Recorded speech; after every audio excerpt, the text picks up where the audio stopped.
4 তারিখে আমি পঞ্চগড় থেকে কারণে গেছিলাম।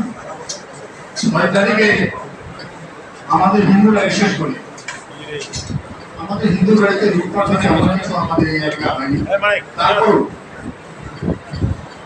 আমরা আতঙ্কে এত ভরপুর ছিলাম। মনে হয় বাংলাদেশে রাজনীতি পরিবর্তন হয় সবাইকে সবই আগে থেকে হচ্ছে, এখনো হবে।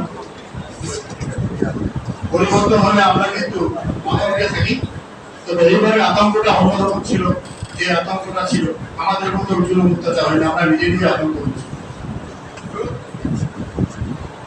6 তারিখে আমি পঞ্চগড়ে থাকি, বাড়ি থেকে খবর দিচ্ছে যে আমরা কি বাংলাদেশে থাকতে পারবো, কেন থাকতে পারবো, কি হয়েছে? সব তো চলে আছে ইন্ডিয়া, সব যখন ইন্ডিয়া চলে যাবে আমরা এখন কি করবো? আমি বলছি বাড়িতে থাকো, দিদি যেতে হলে আমি বাড়িতে কোথাও। আমরা ওখান থেকে মালিককে মোবাইল করি, মোবাইল করি,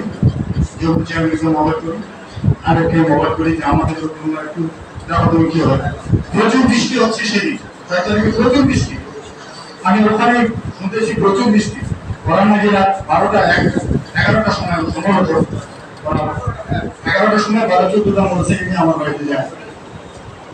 ওরা রাত 3টা পর্যন্ত আমাদের ওখানে যায়, আমাদের লোকজনকে ডাকে, কিছু কথা বলছে, যার জন্য সন্ধানের জন্য আমরা ওখানে আছি। এখন পর্যন্ত আছি। আমরা ভারতে যাবো না, বাংলাদেশে থাকবো। আমরা বাংলাদেশি, আমরা সন্ধান উপর হয়।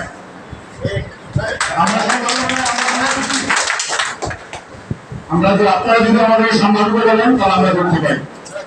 কারণ পাশাপাশি বাড়ি মানিকের সাথে, তরমুল চেয়ারম্যানের সাথে, আতর ভাইয়ের সাথে বহুবার সামাজিক বৈঠক হয়, আমরা করেছি।